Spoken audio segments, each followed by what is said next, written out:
Morning student. हम Mendel's law of inheritance पढ़ रहे हैं।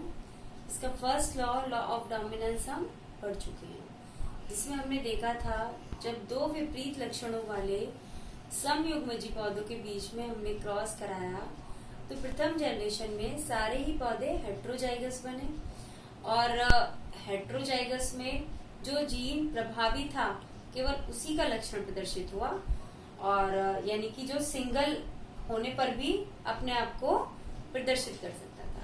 तो हमने देखा था कि जो टॉलनेस का जीन था वो प्रभावी था, वो सिंगल होने पर भी अपने आप को प्रदर्शित कर पा रहा था, लेकिन जो ड्वार्फनेस का जीन था वो सिंगल होने पर अपने को प्रदर्शित नहीं कर पा रहा था। तो यानी कि वो कैसा था? अप्रभावी था। आज हम दूसरा नियम पढ़ेंगे, पृथक्करण का नियम, यानी कि लॉ ऑफ सेग्रीगेशन। इस नियम को law of purity of gametes भी कहते हैं, यानी कि युग्मकों की शुद्धता का नियम। इस नियम के अनुसार गैमेट फॉर्मेशन के जब गैमेट का फॉर्मेशन होता है तो जो एलील का जो पेयर होता है, जीन का जो पेयर होता है, उसमें से एक जीन एक गैमेट के अंदर जाता है और दूसरा जीन दूसरे गैमेट के अंदर जाता है।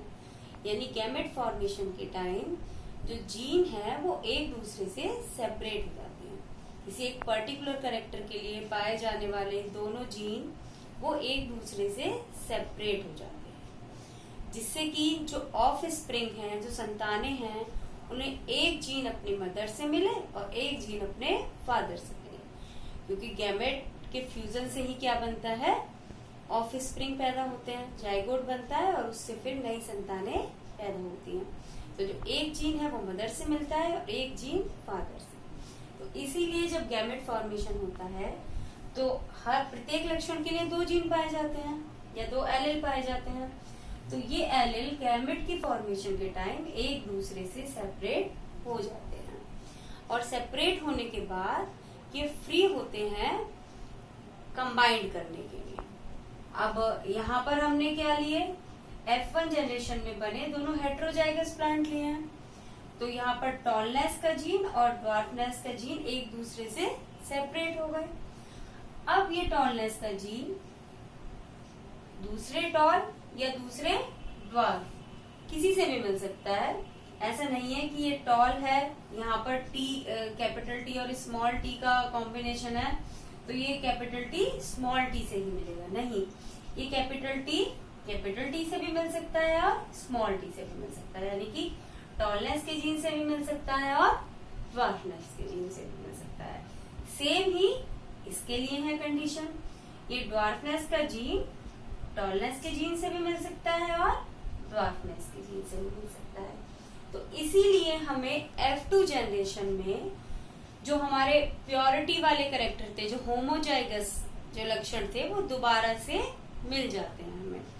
जैसे कि इन दोनों के कंबाइन करने से हमें होमोजाइगस टॉल प्लांट भी मिल जाएगा और होमोजाइगस ड्वार्फ प्लांट भी मिल जाएगा। तो अब हम इसे एग्जांपल के साथ समझ लेते हैं।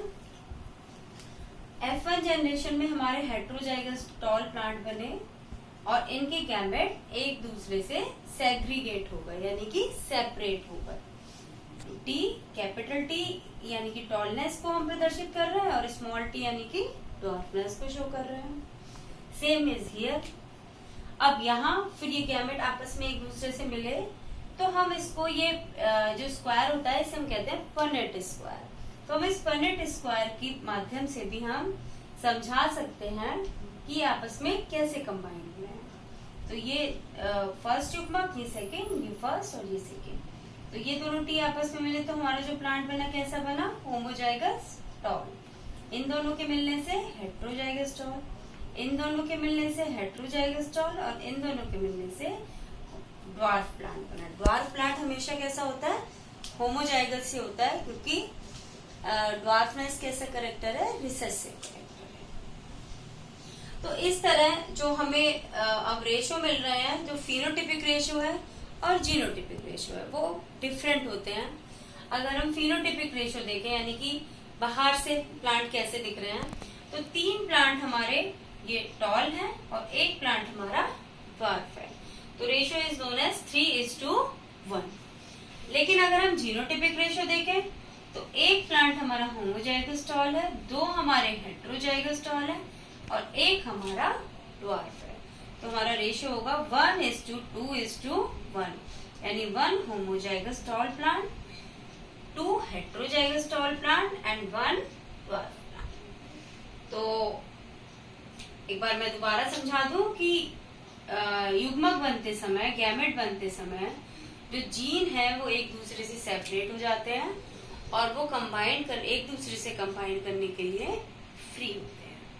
इसको हमने इस एग्जाम्पल के साथ समझा और होपफुली आप लोगों को समझ आया होगा। अब हम नेक्स्ट वीडियो में पढ़ेंगे लॉ ऑफ इंडिपेंडेंट असॉर्टमेंट, वो उसका 3rd लॉ है मेंडल का and last. Okay, thank you and have a